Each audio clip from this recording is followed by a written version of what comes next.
Bom, tá gravando já agora. É isso, gente. Hoje é a última aula daquele terceiro bloco de aulas que a gente começou lá em junho, se eu não me engano, né? A gente viu, então, as grandes regiões do mundo, a gente passou pelos continentes, a gente viu o Brasil naquele primeiro bloco, né? Depois a gente falou de América anglo-saxônica, América Latina, vimos Europa, vimos África, Oriente Médio, Ásia, teve uma aula só de Rússia também, uma aula de China, uma aula de Japão, uma aula de Índia, Oceania, semana passada foi Antártica. Então, depois que a gente viu todos esses continentes, né, todas essas particularidades e características que cada continente tem, né, que são características únicas, a gente vai amarrar agora tudo com essa aula de comércio internacional, né? Porque como que a gente viu os continentes separados, mas a gente precisa fazer essa relação agora de como esses continentes, como esses países se relacionam atualmente nesse mundo globalizado. E aí a resposta é comércio internacional e blocos econômicos, né? Então, a grande relação dos países, o grande objetivo dos países para eles terem relações bilaterais, multilaterais, panlaterais, vai ser o comércio internacional, vai ser a troca de mercadorias, a troca de informações, a troca de saberes, e isso vai se materializar com os blocos econômicos, tá? Então essa aula aqui é um apanhado para a gente entender como que os diferentes continentes se relacionam atualmente, que é através do comércio internacional. Beleza? Então, para começar, o que é comércio, né? Comércio é a troca, é a compra, é a venda de produtos de mercadorias ou de valores, né? Antigamente a gente só trocava mercadorias e produtos. Hoje a gente troca valores, a gente troca cultura, a gente troca informação, né? Então a gama de troca hoje, de compra, de venda, é muito maior do que lá no século XV, século XVI, no período das grandes navegações, tá? E aí o grande objetivo do comércio é, claro, num primeiro momento, atingir ou suprir as necessidades básicas, né? A gente tem aí três ramos de necessidades básicas que precisamos suprir, né? Comida, alimento, né? Roupas, né? As pessoas não podem andar peladas, então a gente precisa comprar roupas e higiene. Essas são as três necessidades básicas.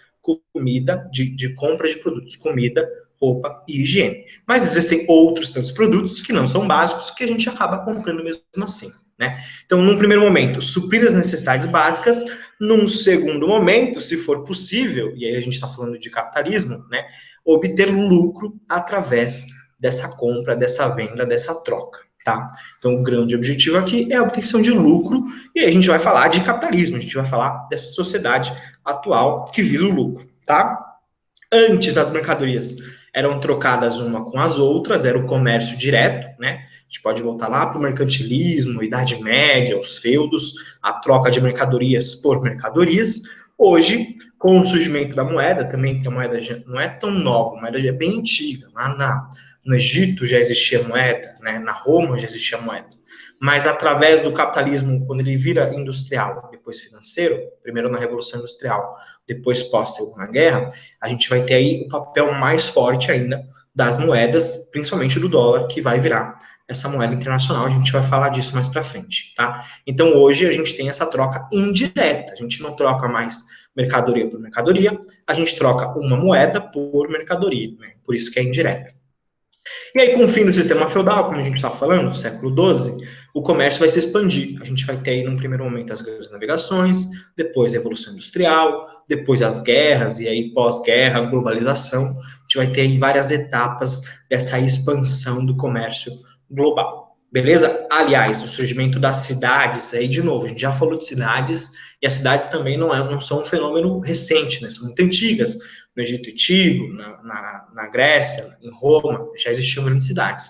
Mas essa cidade, esse Estado-nação que se forma principalmente ali no século XVIII, no século XIX, ele vai mudar completamente as relações comerciais que a gente vê hoje.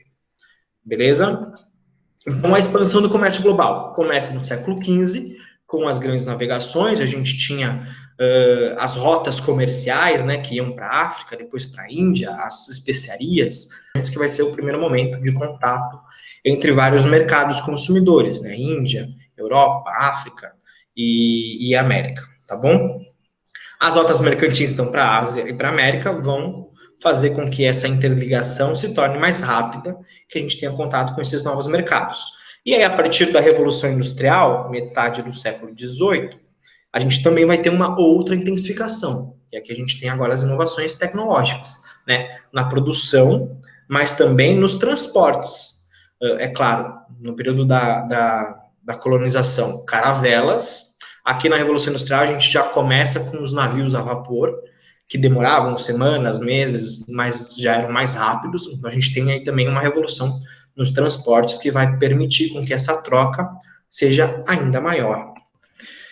Tá, falei de grandes navegações, de Revolução Industrial e pós-Segunda Guerra, tá bom? Pós-Segunda Guerra, a gente vai ter aí declínio da Inglaterra, e aí uma expansão dos Estados Unidos da União Soviética, e depois só dos Estados Unidos com o final da União Soviética, tá? A partir de 1950, pós-Segunda Guerra Mundial, a gente vai ter um mundo globalizado, a revolução técnica, científica, informacional, que vai inovar de novo o comércio mundial. A gente aí está entrando já no capitalismo financeiro. Depois eu vou mandar para vocês um infográfico que eu tenho sobre os tipos de capitalismo, né? Capitalismo mercantil, capitalismo industrial, capitalismo financeiro, para vocês terem uma ideia das etapas, dos pensadores, do que ocorreu em cada etapa, tá bom? Aqui, segunda metade do século XX, a gente já está entrando num capitalismo financeiro, com essa revolução técnica, científica e informacional. E aí, os primeiros anos do século XXI vão evidenciar essa grande interligação do comércio mundial. Vai ter aí, inclusive, a crise de 2008, né, que vai ter grandes reflexos no comércio no mundo todo, e mais recentemente agora com a pandemia, onde a gente viu a produção parou praticamente em muitos lugares, a gente teve aí um outro baque no comércio internacional, tá? Os Estados Unidos vão reduzir o consumo, os Estados Unidos sendo a maior potência, quando os Estados Unidos reduz o consumo de qualquer coisa, isso vai interferir na cadeia produtiva global, isso vai interferir nos outros países, nos outros continentes. Tá? Aí a interligação, ó, como os Estados Unidos acaba atingindo outros continentes, outros países, por meio do comércio, por meio dessa relação comercial que existe hoje. Né? Isso gera milhões de desempregados nos Estados Unidos, mas também no mundo todo. Né? A Europa, principalmente, mas a América Latina, a Ásia, vão também sofrer muito com a crise de 2008. E após 2008, a gente tem uma reorganização aí do sistema capitalista, a China vai despontar como essa grande potência que ela vem sendo, né? A China já vinha crescendo em períodos anteriores, desde 2000 a China tem um desenvolvimento econômico muito grande, mas depois de 2008, quando a economia norte-americana ficou fragilizada, a economia europeia também ficou fragilizada, a China vai despontar aí como essa segunda grande potência, já buscando o topo das relações comerciais no mundo, tá? Lembrando que a China é um grande país emergente, a gente vai falar de BRICS mais para frente, falar de países emergentes, o Brasil também é um, né? Não está no mesmo gabarito que a China, mas também é um grande país emergente. Beleza? Tudo bem até aqui? Não está travando mais, né?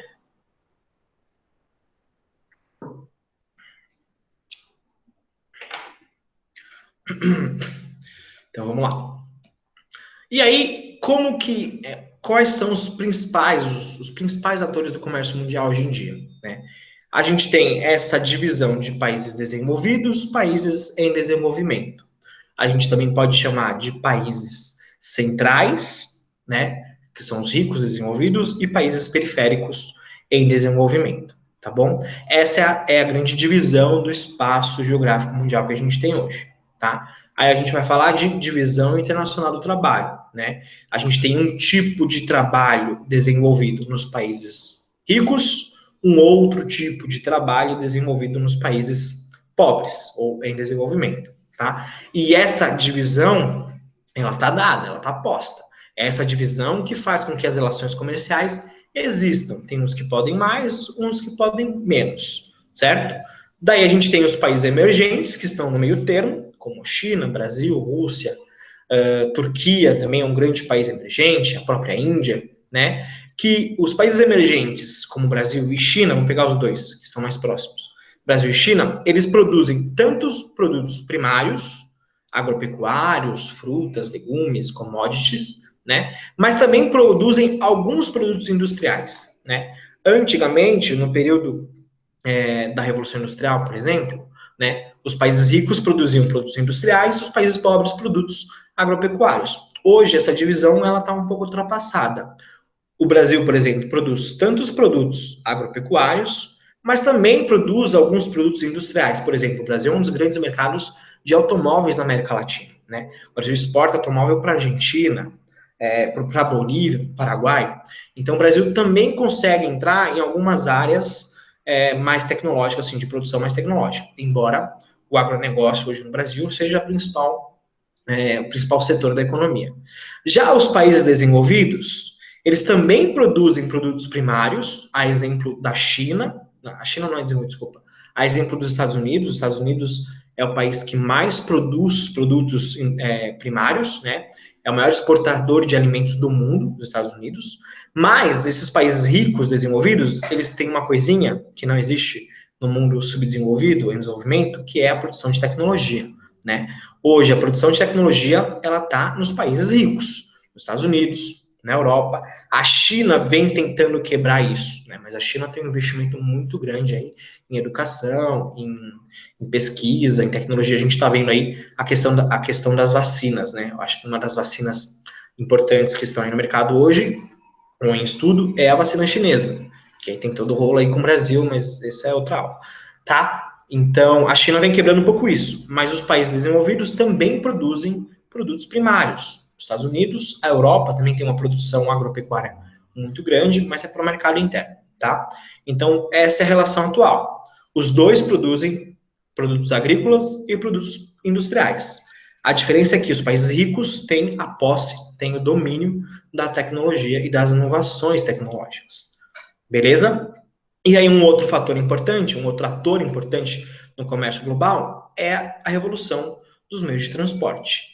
A gente tem navios, né, cargueiros marítimos que fazem rotas muito rápidas, a própria questão das linhas aéreas, né? Hoje a gente tem também maiores e melhores projetos de infraestrutura, de estradas, existem túneis subterrâneos que ligam a França à Inglaterra, né? Submersos, aliás, no meio do oceano. Então, hoje a revolução no meio de transporte também permite uma maior troca, permite uma maior aproximação desses mercados. Beleza? Principais atores, então, divisão internacional do trabalho, tecnologia e transportes. Esses são os atores principais que a gente vê hoje. Tranquilo? E aí a gente vai falar dessas organizações comerciais importantes. A primeira delas é o GATT.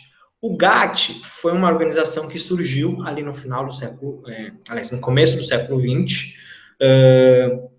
A gente vai ter um panorama de alianças comerciais, e aí os blocos econômicos, a gente vai falar mais para frente, mas a gente tem agora uma economia globalizada, uma economia que precisa de relações comerciais para poder se desenvolver, né? E aí, para tentar mediar esses conflitos, essas relações, porque pensa assim, países desenvolvidos têm interesses, países subdesenvolvidos têm outros interesses, né? Então a gente precisa de uma organização para mediar esses conflitos de interesses.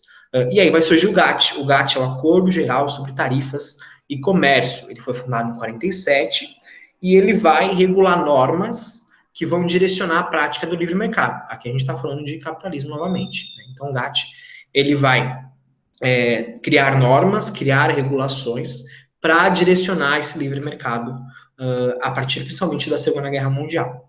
O GATT começa com 23 países e aí ele vai ter o seu fim lá em 93.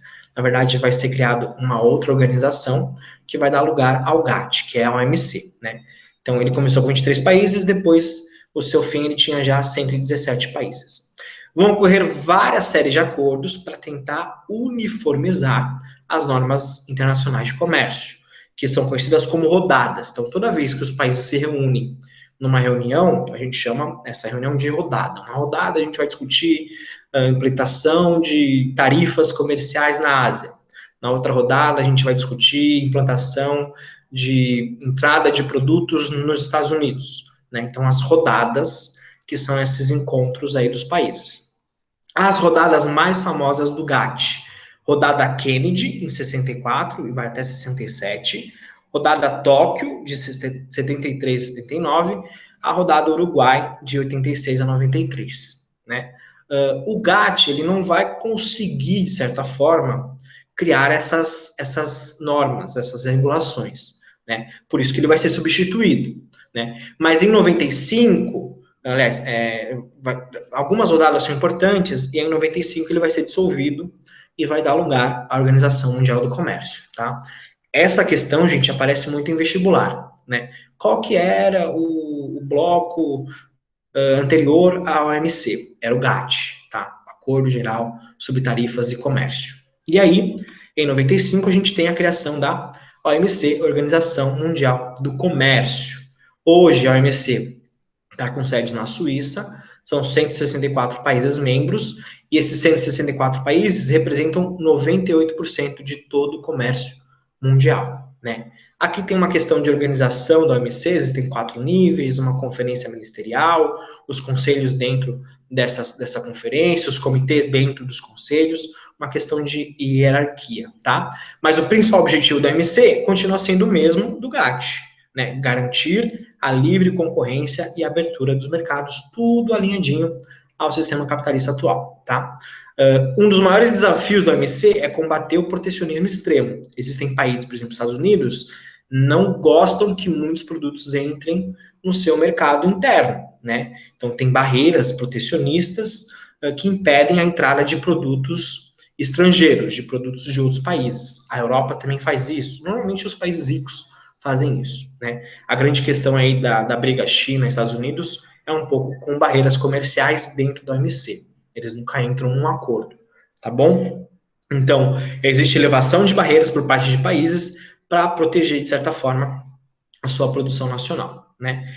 Para discutir essas questões, a OMC também vem realizando rodadas, né? A gente tem aí a grande rodada famosíssima, que é a rodada de Doha, no Catar, começa em 2001, vai até 2007, 2008, né, para tentar discutir essas relações, essas baixas de tarifas alfandegárias, tá?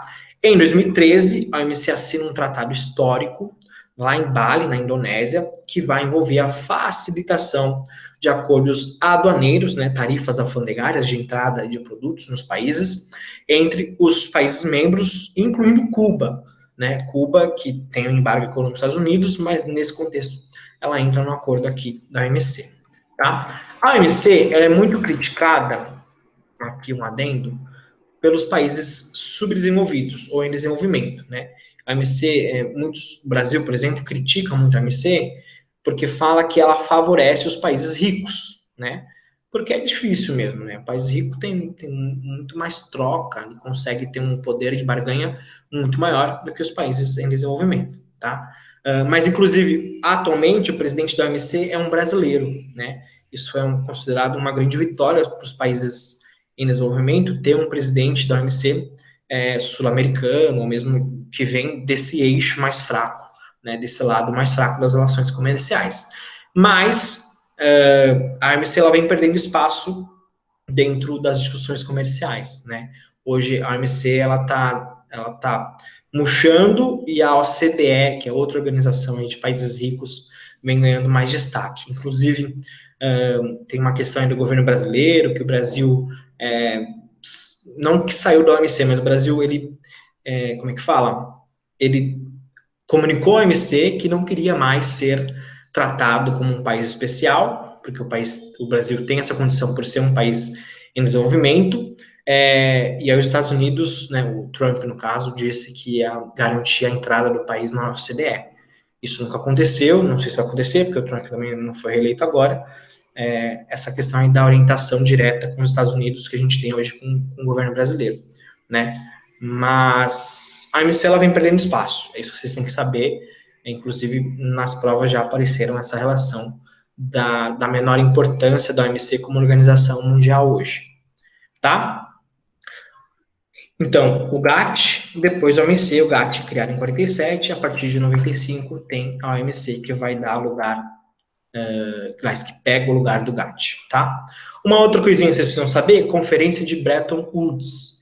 Em 1944, algumas nações, 45 nações aí, aliadas aos Estados Unidos, e na verdade aliadas aos países que ganharam a Segunda Guerra, né? Elas vão estabelecer algumas políticas de funcionamento do mercado mundial pós-guerra.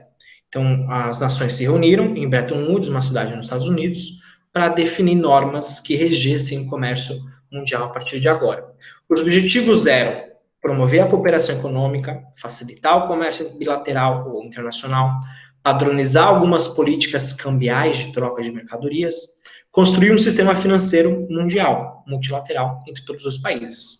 É em Bretton Woods, por exemplo, que vai ser definido o dólar como moeda padrão, né? Agora os Estados Unidos venceu a guerra, é a grande potência, a Inglaterra estava destruída, antes era a libra, a partir de Bretton Woods, 44, o dólar se torna a moeda padrão em todo o mundo, tá? Uma outra coisa que é criada em Bretton Woods, o FMI, Fundo Monetário Internacional, e o Banco Mundial também são criados na Conferência de Bretton Woods. Os dois são organizações que emprestam dinheiro, principalmente a países em desenvolvimento, né? É meio que uma ajuda de custo dos países ricos para os países subdesenvolvidos, embora, né, seja um empréstimo. Então, os países têm que pagar de volta esses empréstimos ao FMI e ao Banco Mundial. Inclusive, eu li ontem que o Brasil está pensando em pedir um empréstimo ao FMI. Olha que louco, a gente não pede um empréstimo ao FMI desde, se não me engano, de 2002, quando o Lula ganha, né, e assume. A gente ficou aí 16 anos, 18 anos sem pedir empréstimo ao FMI. Lembrando que na década de 80 o Brasil se endividou muito com empréstimos do FMI, do Banco Mundial, e, como eu disse, li ontem que o Brasil está pensando em voltar a pedir empréstimos ao FMI. Beleza? Então, com Bretton Woods, dólar como moeda padrão, criação do FMI e o do Banco Mundial. Tranquilo?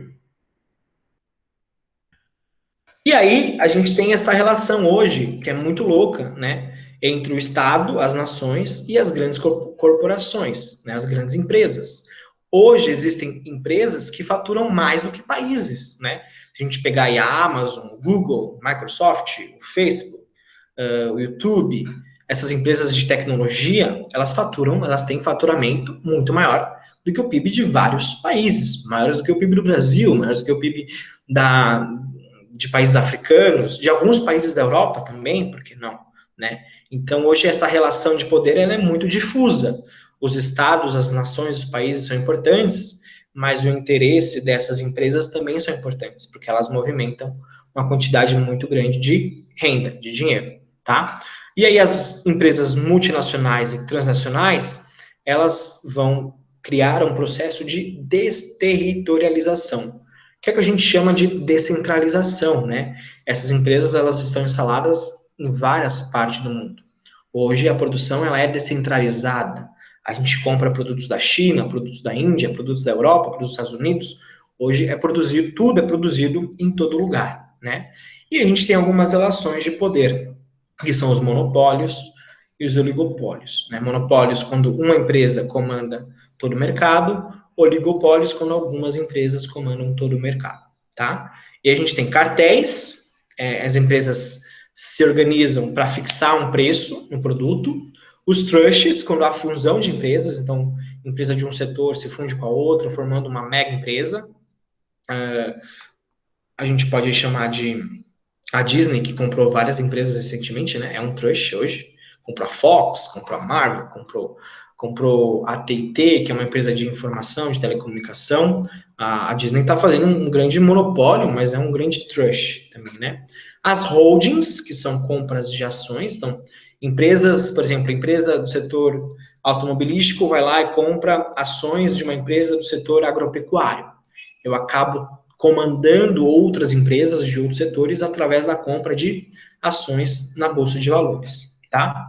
E também um último é o dumping, né? O dumping é quando a empresa pratica preços abaixo do mercado e com isso ela vende mais. Se ela vende mais barato, ela está vendendo mais. Isso a OMC condena, os países também condenam, porque é uma concorrência desleal, né? Acaba sendo uma concorrência desleal. A China é acusada de fazer dumping nos seus produtos, né? Os produtos têm um preço mais barato, vende mais, aí os países caem em cima da China por causa disso, tá? E aí o grande objetivo hoje dessa economia mundial é garantir que os estados criem mecanismos que estabeleçam limites às grandes corporações. A gente precisa separar essa relação. Qual que é a função do Estado, dos países, qual que é a função das grandes empresas, né? Essas duas coisas não podem, sim, elas estão relacionadas, mas elas não podem, sabe, invadir o espaço da outra. As empresas não podem comandar as ações do Estado, os estados não comandam as empresas, mas regulam as empresas, né? A gente tem que criar cada vez mais mecanismos que garantem esses limites a essas grandes empresas. É o que os Estados Unidos está fazendo com as big techs, né? Com essas empresas de tecnologia. Os Estados Unidos vem criando cada vez mais sanções, cada vez mais regulações para a Microsoft, Google, Facebook, para eles não terem uma influência tão grande assim na tomada de decisão. Tranquilo? Relações aí comerciais ao redor do mundo.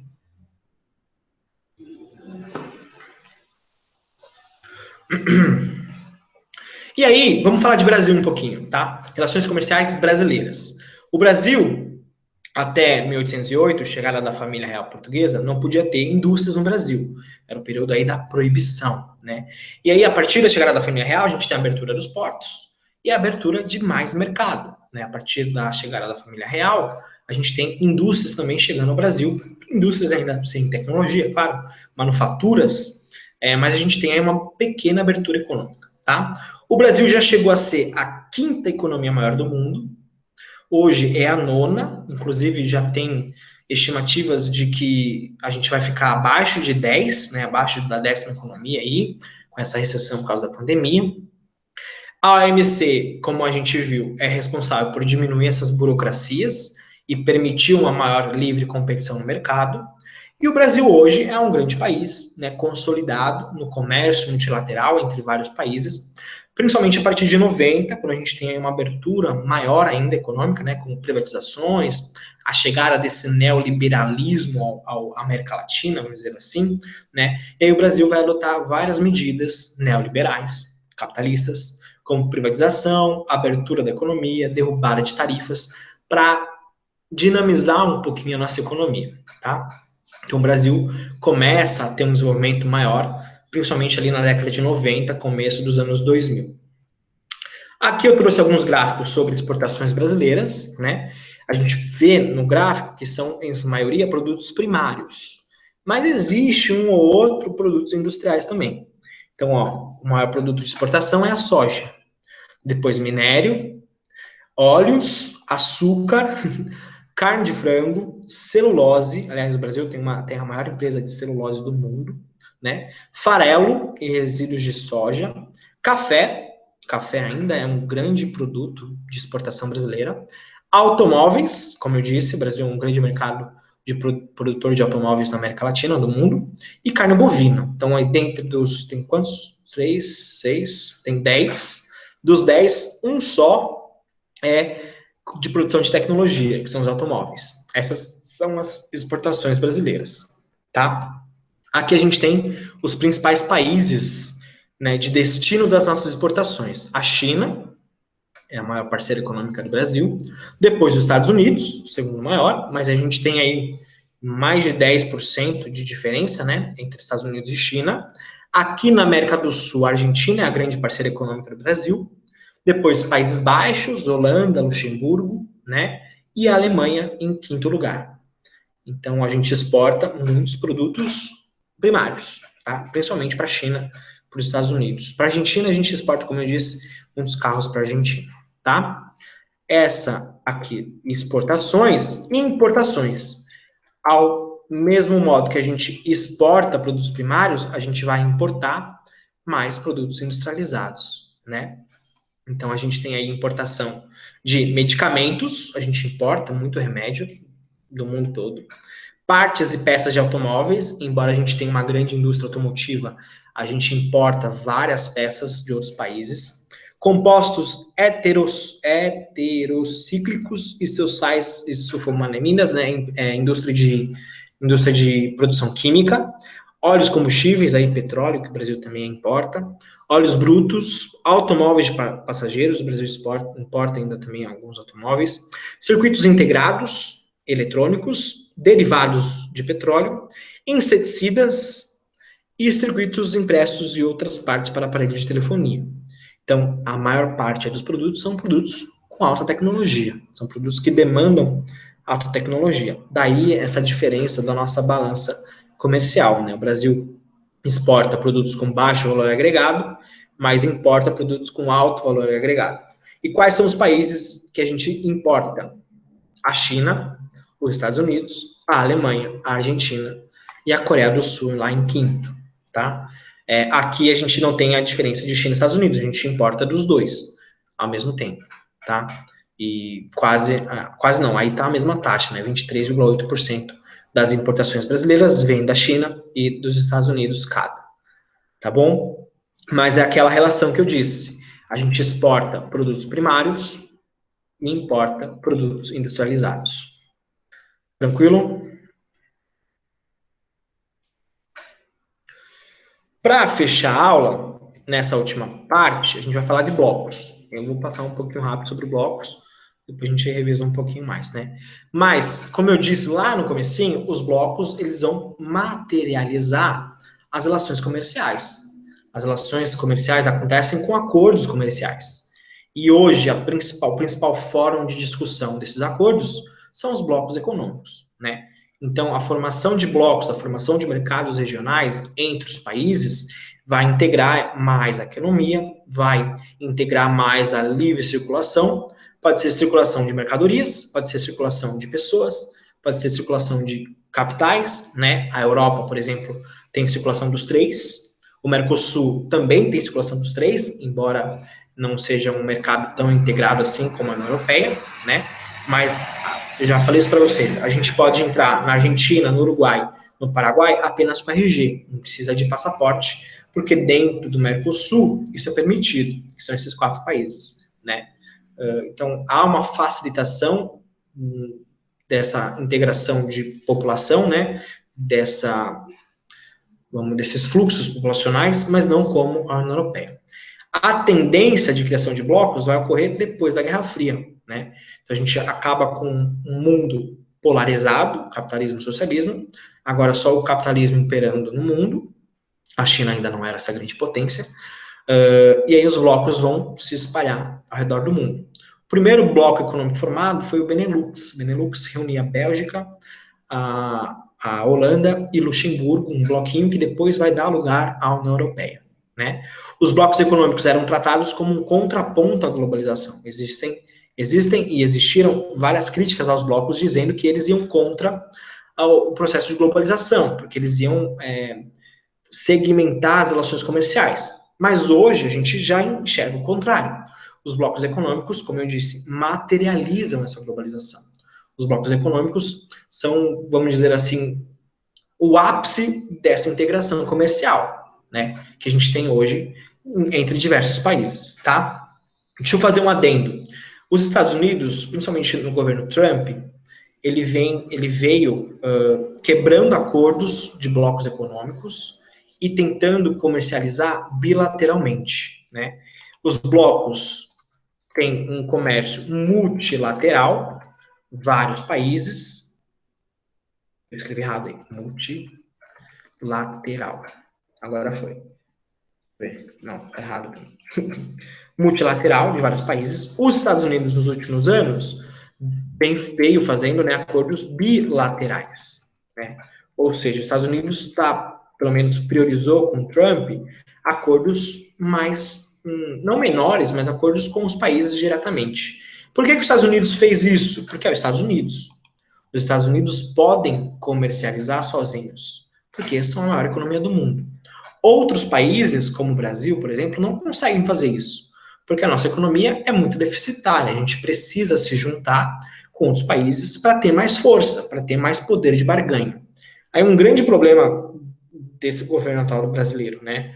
O Brasil também vem saindo de vários acordos multilaterais, tentando priorizar acordos bilaterais, mas a gente não tem força econômica para fazer isso, tá? Só um adendo aí. Embora com a eleição do Biden, né, o poder multilateral dos Estados Unidos vai voltar com certeza. E aí, como essas relações se concretizam? Primeiro, relações econômicas. Acordos comerciais, isenções fiscais, investimentos diretos e indiretos, né? Essas relações entre os países que eu estou dizendo. Relações sociais, acadêmicas e culturais. Existem também parcerias estratégicas de pesquisa, de desenvolvimento socioeconômico, projetos sociais entre países, né? A ONU, inclusive, tem várias organizações espalhadas ao redor do mundo. A ONU também é um grande exemplo dessas relações, tá? E relações políticas. Existem diplomacia entre os chefes de Estado, reuniões políticas para discutir assuntos internacionais, né? O Brasil aí também, de novo, vem, né, tendo uma visão maior, mas não no sentido bom, no sentido ruim, porque vem brigando com China, vem brigando com França, vem brigando com os Estados Unidos mais recentemente, depois da eleição do Biden, né? Então também existem relações econômicas, sociais, acadêmicas, culturais e relações políticas tratadas nesses acordos multilaterais. Aí os principais blocos econômicos do mundo, a gente vai falar de alguns deles, né? No finalzinho tem uma tabelinha também com todos eles, tá? Blocos econômicos. Então, os blocos econômicos regionais são agrupamentos de países que têm como objetivo a integração econômica ou social desses mercados. E aí os blocos eles são classificados em 4 etapas. A primeira etapa de um bloco econômico é a área de livre comércio. Na área de livre comércio, a gente tem a eliminação das barreiras alfandegárias internas, ou seja, os países cortam todas as suas barreiras para a entrada de produtos externos. Tá? Essa é a área de livre comércio. A ALCA, por exemplo, a área de livre comércio das Américas, era uma grande área de livre comércio. A União Aduaneira, o segundo passo, uniformização das tarifas de comércio com países exteriores ao bloco. Né? Então, agora, além da gente ter tarifas, eliminação de barreiras entre a gente também vai uniformizar, ou seja, ter uma tarifa única para comercializar com outros países fora do bloco econômico. Tá? E aqui, ó, uma união aduaneira também é uma área de livre comércio. As etapas dos blocos, elas vão englobando uma outra, né? O terceiro passo, mercado comum, e o Mercosul é um mercado comum, né? Padronização da legislação econômica, fiscal, trabalhista, ambiental, entre outras. Existe uma padronização entre os países nesses setores.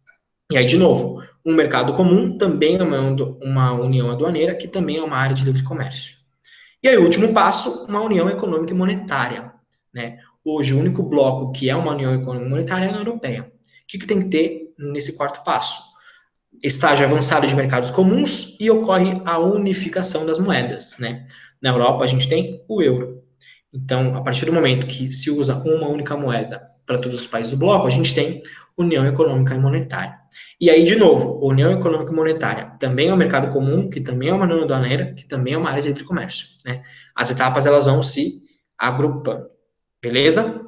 Aí tem os exemplos. Área de livre comércio, ALCA, União Aduaneira, APEC, Mercado Comum, Mercosul, e a União Econômica e Monetária, União Europeia.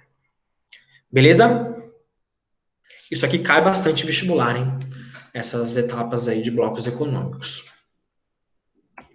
Aí, para falar rapidinho, a ALCA, Área de Livre Comércio das Américas, ela tentou ser criada lá em 94, 34 países de toda a América, né? Era um bloco econômico muito grande aqui, que envolvia a América do Norte, América Central, América do Sul. O objetivo é eliminar as barreiras, né, alfandegárias, e em função do bloqueio de Cuba, Cuba não fazia parte do acordo, né?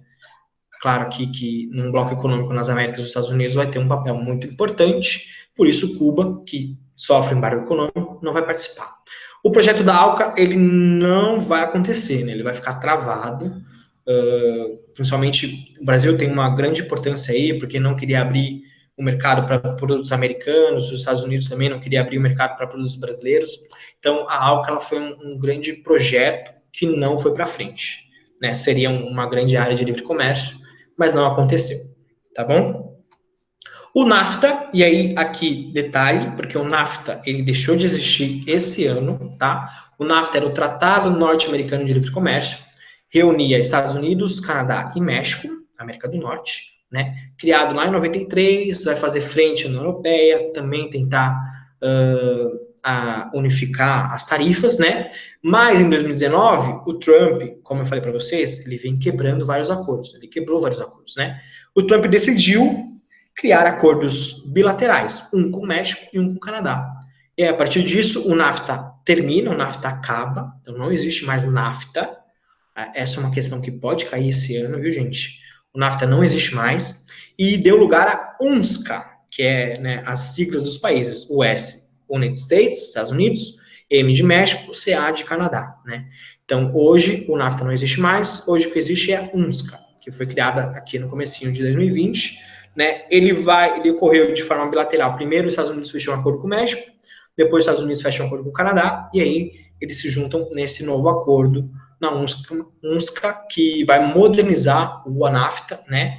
E vai principalmente abranger agora o comércio eletrônico, né? A gente está na globalização, principalmente agora em pandemia, o comércio eletrônico ele vai ter mais importância dentro desse novo acordo, tá bom? Eu tenho, assim, 90% de certeza que vai ter alguma questão falando disso, tá? Porque o NAFTA já era um acordo importante, mas como houve a substituição, então provavelmente vão falar da UNSCA aí no Enem, ou na FUVEST, em algum vestibular, com certeza vai cair, tá?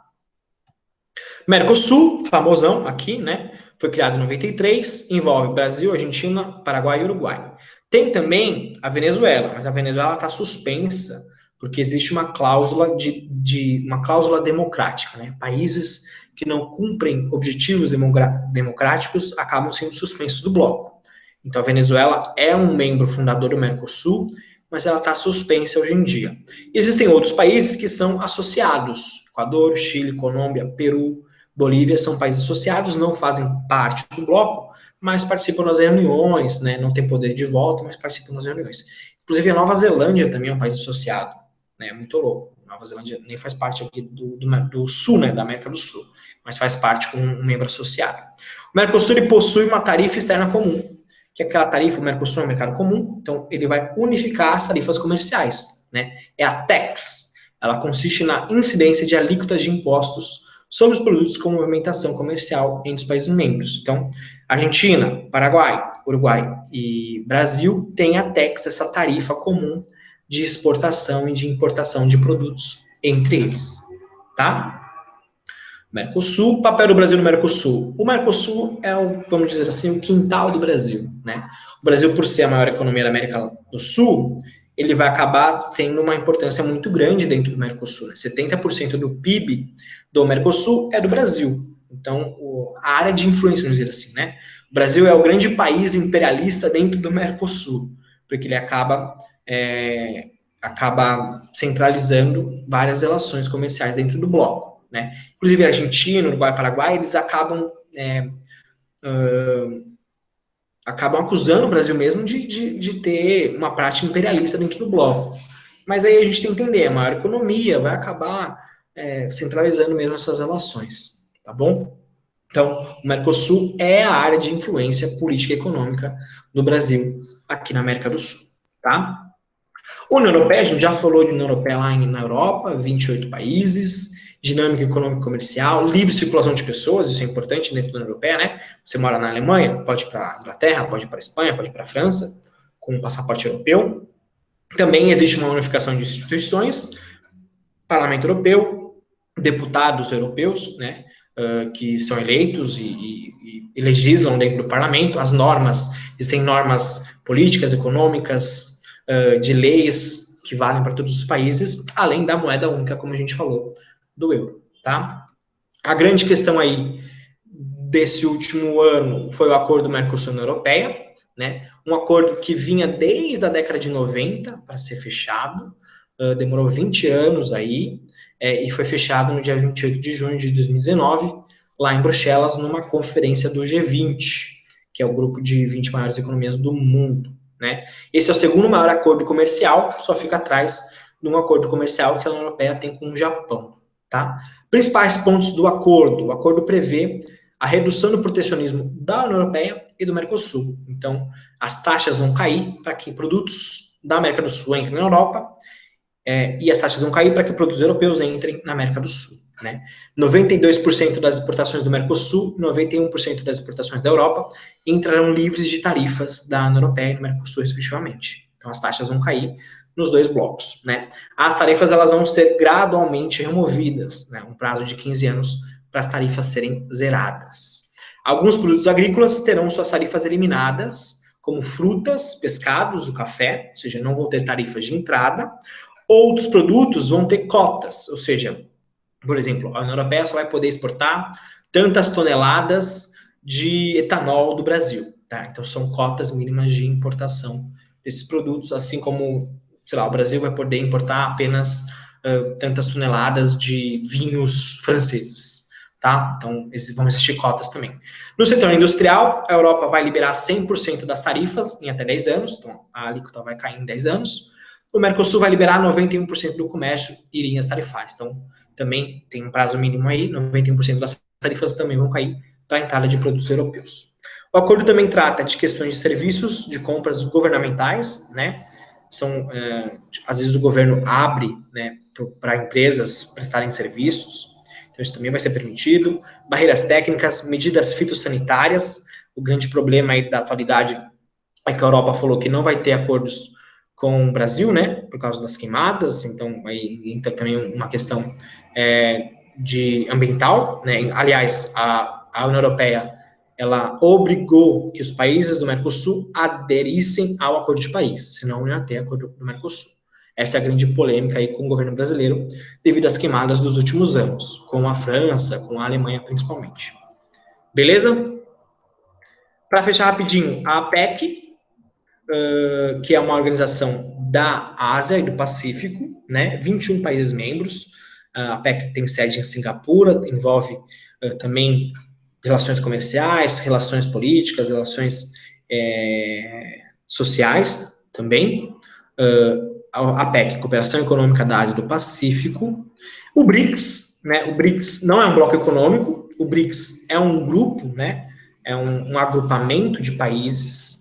O BRICS, aliás, é um acrônimo do inglês tijolo, né? Então, são países duros, são países emergentes que são importantes hoje no mundo devido às suas grandes economias. Brasil, Rússia, China, Índia e África do Sul. Grande importância do BRICS hoje, maior isenção na política internacional, principalmente aí por causa da China. E também, em 2014, foi criado o Banco do BRICS. O Banco do BRICS com um fundo para fomentar projetos de infraestrutura nos países, né? O Brasil aí que vai pedir um empréstimo no FMI, podia pedir empréstimo no BRICS, né? Para não ficar tão associado a essas organizações dos países desenvolvidos, podia pedir um empréstimo para o Banco do BRICS. O papel do Brasil no BRICS, hoje o Brasil está deixando o BRICS meio de lado, né? Por causa do governo brasileiro, que não tem um alinhamento nem com a China, nem com a Rússia. Então, as relações acabam sendo controversas, tá? Mas é um bloco, não é um bloco, mas é um organismo internacional muito importante, principalmente porque tem a China. Hoje, qualquer grupo que tenha a China vai ter uma importância global, tá bom? Mas, recentemente, por causa do governo brasileiro, o BRICS tem sido deixado de lado em relação ao Brasil, tá? Parceria Transpacífica, para fechar, gente, eu sei que já fechou, mas rapidinho. A Parceria Transpacífica era um acordo que reunia 11 países da região do Pacífico. Era o maior acordo comercial do mundo, né? Foi assinado em 2015 e o objetivo da Parceria Transpacífica era barrar a China, tá? Só que aí, quando o Trump assumiu, ele sai da parceria e isso vai abrir espaço para a criação de um outro bloco. Eu mandei, inclusive, essa notícia para vocês no grupo. Em novembro agora, foi criado a RCEP, Parceria Econômica Regional Abrangente. É um outro país que envolve várias economias do Pacífico e deixam de lado os Estados Unidos e agora tem a China. Então, a China entrou nesse bloco, que é um outro bloco, e agora o grande objetivo é barrar os Estados Unidos. Então, a China, de novo, comandando as relações ali na Ásia e no Pacífico, né? Ela visa reduzir progressivamente as tarifas em muitas áreas nos próximos anos. Isso aqui também, com certeza, vai cair, tá? Com certeza, ainda, se não na primeira fase, na segunda fase, vai cair essa substituição da Parceria Transpacífica pela RCEP, pela Parceria Econômica Regional Abrangente. Beleza? E aí, só para fechar de novo, aqui eu coloquei uma tabelinha com os outros blocos econômicos que vocês podem perceber. Mercosul, o NAFTA e o UNSCA, a OCDE, que a gente falou, né, dos países aí desenvolvidos, a ALAD, a Associação Latino-Americana, que tem países da América Latina, o Pacto Andino, Bolívia, Peru, Equador e Colômbia, a União Europeia, a gente falou, tem a SADC é muito importante na África, principalmente na África Austral, que é a África ali mais ao sul, né, um desenvolvimento e cooperação desses países na África. O PIGS não é um bloco, mas se convencionou chamar os países como Portugal, Irlanda, Itália, Grécia e Espanha de PIGS, que inclusive, né, tem aí a tradução de porcos em inglês. São países que ficaram fragilizados com a crise de 2008. O BRICS, que a gente acabou de falar, a APEC, que a gente falou também, a ALCA, a gente falou, a CARICOM, um bloco no Caribe, a CEI, uma comunidade dos Estados independentes dos países das ex-repúblicas soviéticas, então, final da União Soviética, os países se tornam independentes, mas é criada a CEI para juntar esses países, para eles passarem por esse período de turbulência entre um governo socialista e um governo capitalista, um pouco, né, sem muitas restrições. A parceria transpacífica, que virou a RCEP, aqui embaixo. Então, deem uma lida depois nessas tabelinhas desses outros blocos. Beleza? Desculpa passar um pouquinho o horário, gente, mas é isso. Se tiver alguma dúvida, me chamem sobre um bloco, eu estou aberto para falar. Assim que a aula estiver pronta, eu disponibilizo para vocês. Não travou mais, né? Que bom. Obrigado, gente. Boa sexta aí para vocês. Qualquer coisa, me chamem, tá? Eu mando para vocês assim que estiver pronto. Valeu, Jane. Obrigado. Obrigado, Eric. Até mais. Valeu.